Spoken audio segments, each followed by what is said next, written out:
Parliament का मुश्तरका इजलास दोपहर 3 बजे होगा। पार्लियामेंट के मुश्तरका इजलास से वज़ीर-ए-आज़म शहबाज शरीफ खिताब करेंगे। वालिदैन के तहफ़्फ़ुज़ का बिल इस्लामाबाद के बल्दियाती एक्ट में तरमीम की मंजूरी दी जाएगी, जबकि मौसमियाती तब्दीली के असरात और खारजा पॉलिसी पर बहस की करारदाद पेश की जाएगी। इसी हवाले से मज़ीद जानेंगे अपने नुमाइंदे वकार सैयद से। वकार, आज 3 बजे इजलास से मज़ीद आगाह कीजिएगा। जी बिल्कुल, पार्लियामेंट का जो मुश्तरका इजलास है वो आज दोपहर 3 बजे होगा, जिसका 7 निकाती एजेंडा जो है वो जारी किया गया है, जिसमें जो वालिदैन के हुकूक के तहफ़्फ़ुज़ का बिल है और इसके अलावा जो इस्लामाबाद कैपिटल टेरिटरी का जो लोकल बॉडीज़ का बिल है वो जो है उसकी मंजूरी ली जाएगी। और ये जो लोकल बॉडीज़ बिल है इससे मुतल्लिक कुछ मुकदमात जो है वो इस्लामाबाद हाई कोर्ट में भी ज़ेर इल्तिवा है, जिसके बाद ये तवक्को की जा रही है कि जो इस्लामाबाद के बल्दियाती इलेक्शन से मुतल्लिक जो है वो इलेक्शन कमीशन जो वो नया शेड्यूल जारी करेगा, जबकि जो मुश्तरका इजलास है इसमें कुछ तहारीक भी जो मंजूर की जाएंगी, जिसमें जो कश्मीर से मुतल्लिक जो भारतीय मज़ालिम है योमी यकजहती कश्मीर 5 फरवरी की निस्बत से जो है वो एक करारदाद मंजूर की जाएगी। इसके अलावा जो वफाकी वजीर पार्लिमानी अमूर है उनकी जानिब से जो माशी सूरत हाल है और इसके अलावा जो कौमी इदारों की तकरीम का मामला है उससे मुतल्लिक जो है वो तहरीक बहस के लिए जो है वो पेश की जाएगी। इसके अलावा जो पार्लियामेंट का मुश्तरका इजलास होगा उसमें ज़राए के मुताबिक वज़ीर-ए-आज़म शहबाज शरीफ जो है वो इस इजलास से खिताब भी करेंगे और इसमें दीगर जो मौज़ूआत है जिसमें बढ़ती हुई जो दहशत गर्दी है, बढ़ती हुई जो आबादी है और इसके साथ जो दीगर मसाइल हैं उस पर भी जो है बहस होगी। जबकि हमारे जो पार्लिमानी ज़राए हैं उनका ये भी कहना है कि इजलास जो है वो तवील दौरानिया तक जो है वो जारी रहेगा, क्योंकि जो हुकूमत है वो कुछ कानून साजी जो है वो करना चाहती है, जिसमें रूल्स के मुताबिक अगर पार्लियामेंट से कोई बिल जो है वो सदर मुमलिकत के पास जाता है तो सदर मुमलिकत का ये इख्तियार खत्म हो जाता है कि वो किसी सूरत उसको जो है वापस भेजे, क्योंकि इससे कबल जो इस्लामाबाद लोकल बॉडीज करना चाहती है हुकूमत। बहुत शुक्रिया वकार सईद, हमें अपडेट कर रहे थे।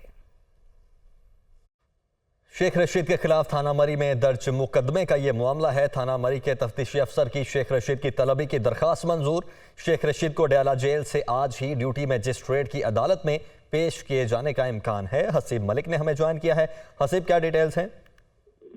जी बिल्कुल, ये शेख रशीद के खिलाफ थाना मरी के अंदर दर्ज मुकदमे का मामला है, जिसके अंदर थाना मरी के तफ्तीशी अफसर की जानिब से तलबी के लिए दरखास्त दायर की गई है। शेख रशीद फिल वक्त अडियाला जेल में हिरासत में है। ये दरखास्त के अंदर मौक़िफ़ अख्तियार किया गया है और इस्तदा की गई है कि उन्हें जो है तलबी के नोटिस जारी किए जाएँ ताकि वो अदालत में पेश हों और उसके बाद उनका राहदारी रिमांड का प्रोसीजर आगे फॉलो किया जा सके, जिसके ऊपर ड्यूटी मजिस्ट्रेट रिफत महमूद खान ने थाना मरी की शेख रशीद की तलबी की दरखास्त को वो मंजूर किया है और अदालत ने थाना मरी के तफ्तीशी अफसर की शेख रशीद को आज अदालत तलबी की इस्तदा जो थी उनकी जानिब से वो मंजूर कर ली है। शेख रशीद को आज ही अडियाला जेल से ड्यूटी मजिस्ट्रेट की अदालत में पेश किए जाने का इम्कान है, क्योंकि थाना मरी के अंदर शेख रशीद के खिलाफ एक FIR दर्ज है, जिसके अंदर पुलिस का जो तफ्तीशी थे, मरी के पुलिस के जो तफ्तीशी थे वो अदालत में पेश हुए थे और तलबी के लिए उन्होंने ये दरखास्त दायर की थी, जिसे मंजूर कर लिया गया है। और ठीक है, इस दरखास्त को मंजूर कर लिया गया है। हसीब मलिक, बहुत शुक्रिया आपका। पाकिस्तान और IMF के दरमियान गैस के शोबे में सर्कुलर डेट पर इत्तफाक न हो सका। ज़राए के मुताबिक IMF ने गैस शोबे के सर्कुलर डेट मैनेजमेंट प्लान पर तशवीश का इजहार कर दिया। IMF ने गैस सार्फिन के लिए रियायती गैस की सब्सिडी खत्म करने का मुतालबा कर दिया है। इसी हवाले से मजीद जानेंगे अपने नुमाइंदे मुदस्सिर अली राना से। मुदस्सिर, तशवीश का इजहार किन वजूहात पर किया गया है, आगाह कीजिएगा।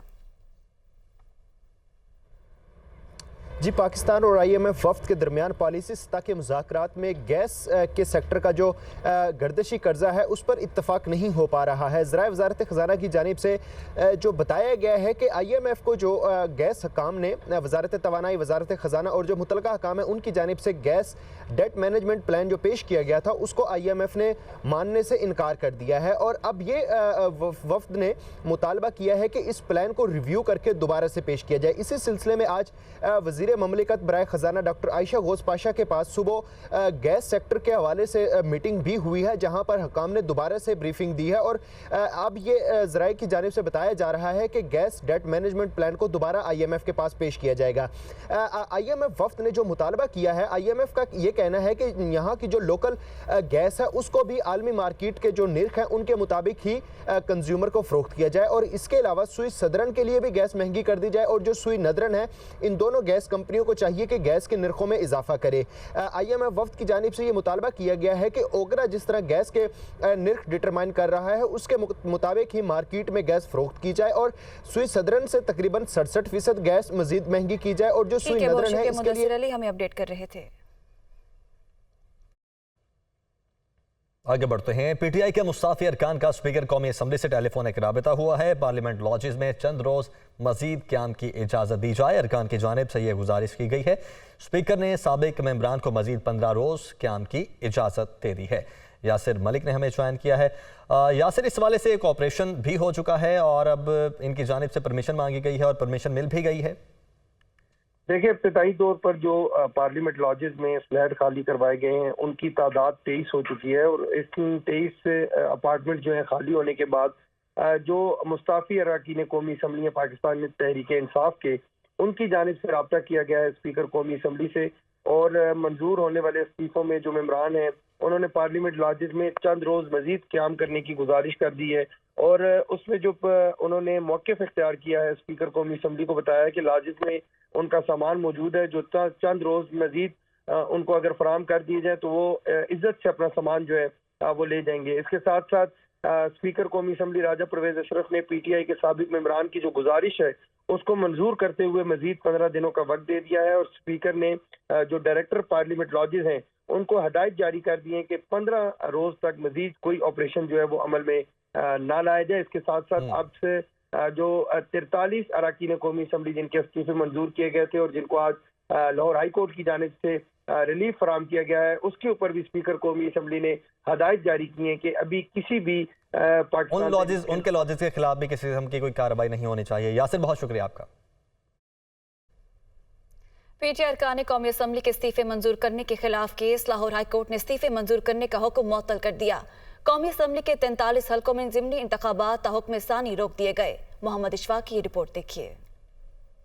पाकिस्तान तहरीक इंसाफ के अरकान ने कौमी असम्बली के इस्तीफे मंजूर करने के खिलाफ केस लाहौर हाई कोर्ट के जस्टिस शाहिद करीम ने तहरीक इंसाफ के 43 मुस्ताफी MNAs की दरखास्तों पर समाअत की। रियाज फतेहाना समेत 43 अरकान ने लाहौर हाई कोर्ट से रुजू किया था। दरखास्त में स्पीकर कौमी असम्बली के 22 जनवरी और इलेक्शन कमीशन के 25 जनवरी के नोटिफिकेशन चैलेंज किए गए। दरखास्त गुजारों के वकील बैरिस्टर अली जफर ने मौक़िफ़ इख्तियार किया कि तहरीक इंसाफ के 43 MNAs ने इस्तीफे मंजूर होने से पहले ही वापस ले लिए थे। इस्तीफे वापस लेने के बाद स्पीकर के पास इख्तियार मौजूद नहीं कि वो इस्तीफों को मंजूर करे। वकील ने नुक्ता उठाया कि अरकान कौमी असम्बली के इस्तीफे अदालत उज़्मा के तय करदा कवानीन के बरअक्स मंजूर किए गए। अदालत स्पीकर कौमी असम्बली की जानिब से इस्तीफे मंजूर करने का इकदाम कलअदम करार दे। अदालत स्पीकर और इलेक्शन कमीशन के नोटिफिकेशन को भी कलअदम करार दे। लाहौर हाई कोर्ट ने दायर दरखास्तें समाअत के लिए मंजूर कर ली। अदालत ने PTI MNAs के इस्तीफे मंजूर करने का हुक्म मुअत्तल कर दिया है। 43 हल्कों में ज़िमनी इंतखाबात हुक्म सानी रोक दिए गए। बैरिस्टर अली जफर ने मीडिया से गुफ्तगू करते हुए कहा कि स्पीकर कौमी असम्बली ने इस्तीफे गैर कानूनी तौर पर मंजूर किए, कवायद व ज़वाबित पर अमल नहीं किया गया। पिटीशन में मौक़िफ़ ये इख्तियार किया गया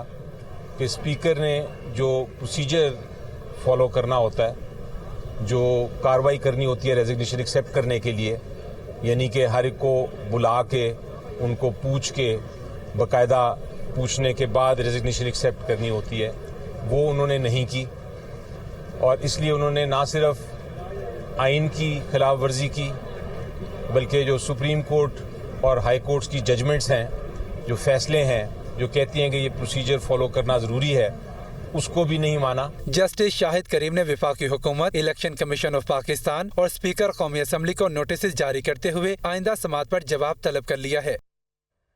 आगे बढ़ते हैं कि इलेक्ट्रिक की बिजली के पैदावारी टैरिफ के लिए नेपरा में दरखास्त। पैदावारी टैरिफ 48 रुपये 73 पैसे फी यूनिट तक मुकर्रर करने की दरखास्त की गई है कि इलेक्ट्रिक ने बिन कासिम पावर प्लांट्स के लिए टैरिफ की दरखास्त की है। नेपरा ने मुतल्लिका अफ्रीकैन से 7 दिनों में आरा तलब कर ली हैं। ज़ीशान यूसुफ से इस हवाले से हमारे साथ मौजूद हैं। ज़ीशान, बताइएगा क्या डिटेल्स हैं इसकी?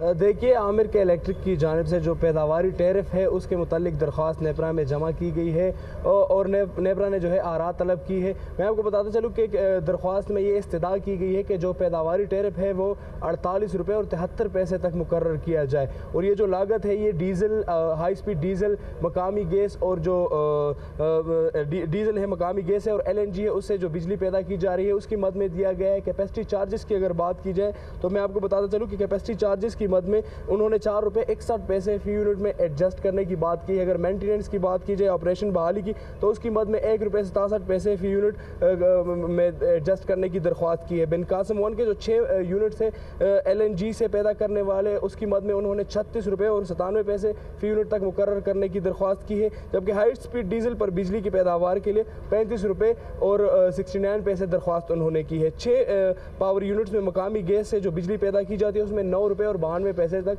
जो है दरख्वास्त की है। ताहम जो नेपरा है उन्होंने जो आरा तलब की है और 7 दिनों में नोटिस जारी किया कि 7 दिनों में आगाह किया जाए। इस पर जो है एक समाअत होगी नेपरा में, उसके बाद फैसला किया जाएगा और जब ये फैसला होगा तो उसके बाद ये प्राइस एक बास्केट में आएगी और फिर वो सारिफिन पर उसका जो बोझ है वो चला जाएगा। जी, उसके बाद सारिफिन पर इसका बोझ पड़ेगा। ज़ीशान, बहुत शुक्रिया आपका।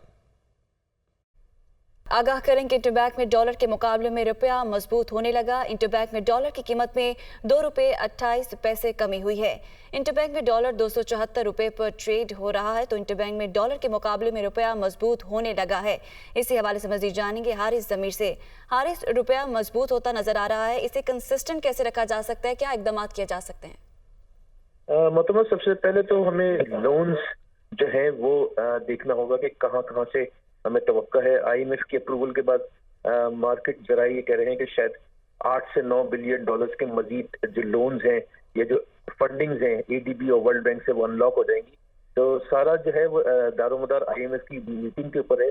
जिस तरह से मीटिंग चल रही हो, जो हमें कंडीशंस मीट करनी है वो जरूर टफ है, लेकिन लगता ये है कि ये इसके बाद जो है वो तस्वीर हमारे मंजर आम पर सही आ सकेगी। लगता है कि 1-2 रुपए और डॉलर जो है वो इम्प्रूव गिरेगा और रुपया मजबूत होगा। बहुत शुक्रिया हारिस ज़मीर, हमें आगाह कर रहे थे। निगरान वज़ीर आला पंजाब मोहसिन नकवी ने टास्क फोर्स बराए ज़राअत तश्कील दे दी है। टास्क फोर्स ज़रई पैदावार बढ़ाने और ज़रई अजनास की मार्केट तक आसान रसाई के लिए काबिल अमल तजावीज़ पेश करेगी। निगरान वज़ीर आला मोहसिन नकवी टास्क फोर्स बराए ज़राअत के चेयरमैन होंगे। टास्क फोर्स तमाम स्टेक होल्डर से मुशावरत करके ज़रई पैदावार में इजाफे के लिए काबिल अमल प्लान देगी। वज़ीर आला का कहना है कि ज़रई अजनास की मार्केट तक रसाई आसान बनाने और ज़रई रिसर्च को फ़रोग दिया जाएगा। काश्तकारों और किसानों के मसाइल के हल और फसल का बेहतर मुआवजा दिलाने के लिए टास्क फोर्स की सिफारिशात पर अमल करेंगे। टास्क फोर्स की सिफारिशात की रोशनी में फिलफौर फैसले किए जाएंगे। हुकूमत सिंध के तमाम तर दावों के बावजूद कराची से पानी चोरी का खात्मा न हो सका। जिला गुरबी में वाटर माफिया ने गैर कानूनी हाइड्रेंट्स कायम कर दिए, जहां से रोजाना लाखों गैलन पानी टैंकर्स के जरिए फरोख्त किया जा रहा है। दूसरी जानिब वाटर बोर्ड लाइनों में पानी के बजाय सिर्फ बिल भेजने में मसरूफ है। कराची से मोहम्मद अली हफीज की रिपोर्ट देखिए।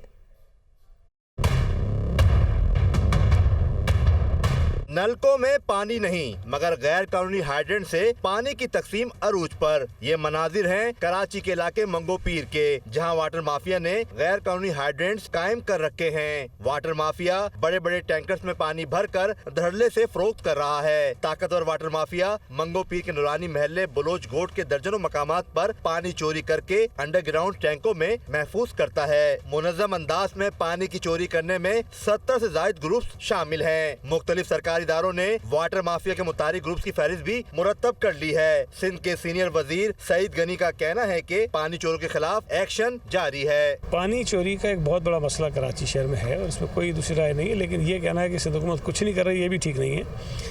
इस पर कई बार ऑपरेशन हुए हैं, FIR हुई हैं, लोग गिरफ्तार हुए हैं। एक तरफ पानी चोर माफिया के लिए लाखों गैलन पानी मौजूद है, तो दूसरी जानिब कराची के शहरी पानी की बूंद बूंद को तरस रहे हैं। बुजुर्ग खवातीन हो या नौजवान शिकायत करते हैं वाटर बोर्ड बिल भेजता है लेकिन पानी नहीं देता। महंगाई के इस दौर में महंगे दामों टैंकर्स खरीदने पर मजबूर हैं। सब बीमार से मार है इस पानी के लिए। अभी देखो टंकर के इंतजार में बैठी हूँ। पूरे मोहल्ले में पानी नहीं है, इस वक्त अवेलेबल नहीं है। बिल हर महीने बिल भेजते हैं। ये एक टंकर इस वक्त तकरीबन 3,000 से 3,500 रुपए के यहाँ पे टंकर है, क्योंकि महीने में 2 से 3 टंकर हमारे यहाँ पानी लग जाता है। जराये का दावा है कि जिला गर्भी में मौजूद वाटर माफिया को अहम सियासी और सरकारी अनासिर की मुकम्मल सरपरस्ती हासिल है। शहरी कहते हैं कि हुकूमत सिंध के तमाम तर दावों के बावजूद कराची से वाटर माफिया का खात्मा नहीं हो सका है। यही वजह है कि शहर के बेशतर इलाकों में पानी की किल्लत है और शहरी रोजाना पानी की बूंद बूंद को तरस रहे हैं। कैमरामैन जियाउर रहमान के साथ मोहम्मद अली हफीज, दुनिया न्यूज़, कराची। तो मुल्क की तारीख के सबसे बड़ी काबीना का नया रिकॉर्ड कायम। वज़ीर-ए-आज़म शहबाज शरीफ ने एक साथ 5 मावनीन खुसूसी का मजीद इजाफा कर दिया। नई मावनीन खुसूसी की तैनाती के बाद काबीना की तादाद बढ़कर 83 पर पहुंच गई है। वज़ीर-ए-आज़म के मावनीन खुसूसी की तादाद 38 हो गई है। आपको बताएं कि अरकान कौमी असम्बली राव अजमल, शाइस्ता परवेज, कैसर अहमद शेख मावनीन खुसूसी तैनात कर दिए गए हैं। तो मुल्क की तारीख की सबसे बड़ी काबीना का नया रिकॉर्ड कायम कर दिया गया है। इसी हवाले से मजीद जानेंगे अपने नुमाइंदे जावेद हुसैन से। जावेद, काबीना की तादाद 83 हो चुकी है, मजीद आगाह कीजिएगा। जी बिल्कुल, मुल्क की तारीख की सबसे बड़ी काबीना का रिकॉर्ड कायम कर दिया गया है और मौजूदा वज़ीर-ए-आज़म शहबाज शरीफ की जो काबीना है उसकी मजमूई तादाद जो है वो 83 पर पहुंच चुकी है, जिसमें जो मावने खुसूसी हैं उसमें मज़ीद 5 मावने खुसूसी का इजाफा किया गया है और ये तादाद अब मावने खुसूसी की 38 हो गई है, जिनको मिलाकर अब मजमूई तौर पर काबीना का जो हजम है वो 83 पर पहुँच चुका है। जो नए अरकान जो है वो मावने खुसूसी मुकर्रर किए गए हैं, उसमें आपको बताएँ कि राव अजमल जो हैं वो MNA हैं मुस्लिम लीग नून के, उन्हें मावने खुसूसी मुकर्रर किया गया है। शाइस्ता परवेज़ मलिक, कैसर अहमद शेख और मोहम्मद हामिद हमीद शामिल हैं। मलिक सुहेल खान भी नए मावनीन में शामिल हैं, जिनका नोटिफिकेशन जारी कर दिया गया है। ये 5 नए MNAs जो कि मुस्लिम लीग नून से जिनका ताल्लुक़ है, उनको मावन खुसूसी मुकर्रर किया गया है वज़ीर-ए-आज़म का, और इनका नोटिफिकेशन जारी किया गया है, जिसमें बताया गया है कि ये एजाज़ी तौर पर मावन खुसूसी के अपनी फ़राइज़ जो है वो सरअंजाम देंगे और इन्हें कलमदान जो है वो कोई अभी तक नहीं सौंपा गया है। ठीक है, बहुत शुक्रिया जावेद हुसैन, हमें आगाह कर रहे थे। ममनुआ फंडिंग केस, इमरान खान ने बैंकिंग कोड का फैसला चैलेंज कर दिया। बैंकिंग कोड ने इमरान खान की वीडियो लिंक पर पेशी की दरखास्त मुस्तरद की थी। बैंकिंग कोड का 31 जनवरी का उबूरी हुक्मनामा कल अदम करार दिया जाए। दरखास्त में यह मौक़िफ़ अपनाया गया है सेहतयाब होने तक वीडियो लिंक पर अदालत हाजिरी की इजाज़त दी जाए। मोहम्मद इमरान ने हमें ज्वाइन किया है। इमरान, क्या डिटेल्स हैं? जी, इस्लामाबाद हाई कोर्ट में साबिक वज़ीर-ए-आज़म इमरान खान के वकला की जानिब से यह दरख्वास्त दायर की गई है, जिसमें बैंकिंग कोड के 31 जनवरी के फैसले को चैलेंज किया गया है, जिसमें साबिक वज़ीर-ए-आज़म इमरान खान ने बैंकिंग कोड से ये इस्तदा की थी कि चूँकि एक पब्लिक गैदरिंग के दौरान उनको गोलियां लगी थी और वो सफ़र के काबिल नहीं है, तो इसलिए मेडिकल ग्राउंड पर उन्हें वीडियो लिंक पर पेशी की इजाज़त दी जाए। ताहम बैंकिंग कोर्ट की जानिब से उन्हें ये इजाज़त नहीं दी गई थी और उनकी दरख्वास्त मुस्तरद करके उन्हें 15 फरवरी को बैंकिंग कोर्ट के रूबरू पेश होने का कहा गया था। तो अब इस्लामाबाद हाई कोर्ट में साबिक वज़ीर-ए-आज़म इमरान खान की जानिब से ये दरख्वास्त दायर की गई है, जिसमें इस्तदा की गई है कि 31 जनवरी का जो बैंकिंग कोर्ट का फैसला है उसको कलअदम करार दिया जाए और इमरान खान जब तक मुकम्मल सेहतयाब नहीं होते तब तक उनको वीडियो लिंक के जरिए अपनी हाजिरी और पेशी जो है उसकी इजाज़त। ठीक है, बहुत शुक्रिया मोहम्मद इमरान।